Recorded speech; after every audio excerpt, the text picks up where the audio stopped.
So good morning mga guys. Ito na naman tayo, may i-repair naman tayo na valvula ng home monitor. So ayan, no, ang dumi niya. Kaya meron siyang leaking.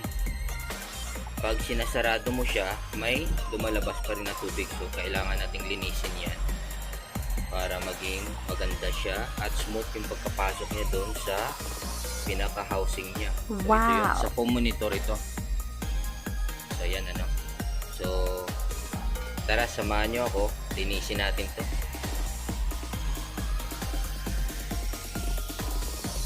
So ayan mga kabady, ano. So lininis ko yung pinaka face nito, kabilaan. Yan, no. So makikita nyo pa rin, meron siyang mga baku-baku dito. So yan minsan yung nagkukos ng leaking, yung may dinadaanan pa rin yung tubig kahit papano. So susubukan ko siyang kiskisin itong sandpaper ng tama lang, kasi ayaw natin na bawasan talaga itong diameter nito, kasi pag hindi na siya tama dun sa lagayan niya at malaki yung natanggal natin na bakal dyan, eh, mas malaking passing ang dadaan. So lilinisin na natin to ng ito, papel de lia o sandpaper. So ginamitan ko lang siya kanina na wire brush. So ayan, ano. So ayan mga kabady, kiniskis ko uli muli siya ng sandpaper at saka pinasadaan ko uli ng wire brush.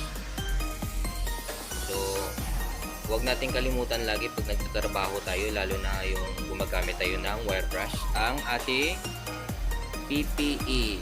So yan, face shield, gloves natin yan. So kailangan natin yan.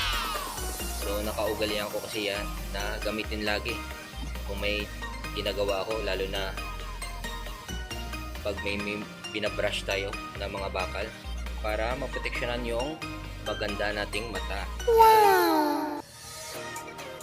So konting kiskis pa, tapos mamaya tatapalan ko na lang itong mga baku-bako niya ng special na puti namin, puti kaya yung Cordoban yan, para matakpan lang yung mga baku-bako na yan.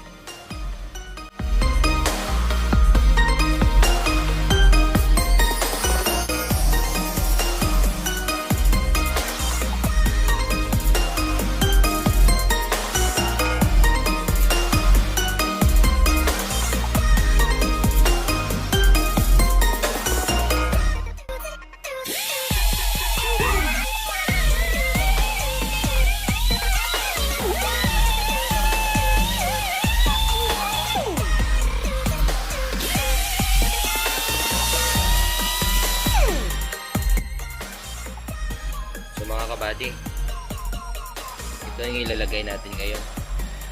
Magmimix ako yan konti lang para mapilapan lang itong mga gap na maliliit at saka baku-bako, kasi metal to eh. Yung iba kasi bronze, so pwede mong liyahin konti at ikinis na yun. Ito, abutin ka ng siyam-siyam nito. Kung malalim pa yung mga sugat nito o bako-bako, eh kailangan nyo nang mag-request ng bago. So ayan, gagawa na natin ng paraan. So ito yung gagamitin natin, Cell Expert Repair Putty. So hindi ko ini-endorse to, ito lang yung meron kami. So, meron din kami kasing isa, yan, Metal Tech Plastic Steel Putty. pwede kong gamitin yon o ito. So tara, magpimix na ako. So yan ano. So ito yung hardener, ito yung component A, ito yung B, ito yung pinaka hardener. So kumuha na ako ng konti dyan, nilagay ko na. So i-mix mo lang yan thoroughly hanggang sa medyo lumapot siya, at saka dito na natin i-apply yan. So papahidan ko lang yan. Ganyan.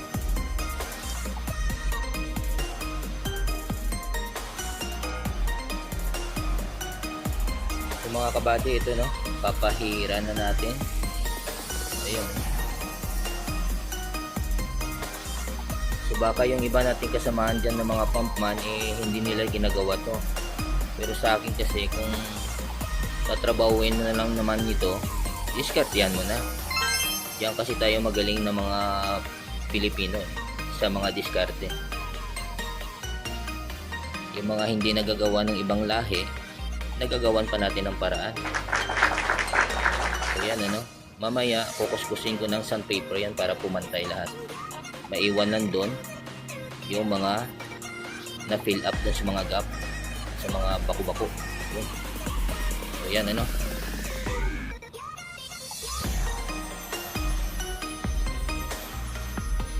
Yan.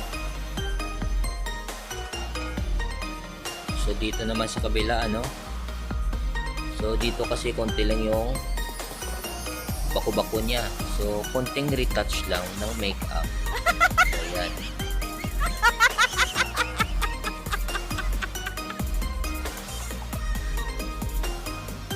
Doon kasi sa kabila mas marami yung tama ng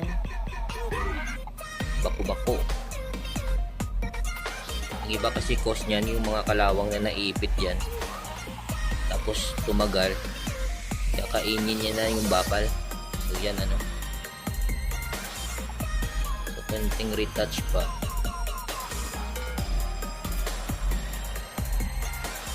Tapos natin ito, hayaan ko lang muna siya na tumuyo at tumigas.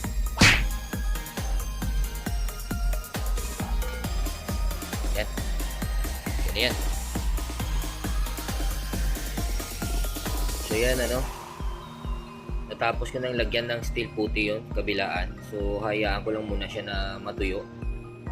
So dyan lang muna siya habang nagpapatuyo siya. Tatrabahuin ko muna yung housing niya doon sa labas para malinis ko na rin bago natin ibalik.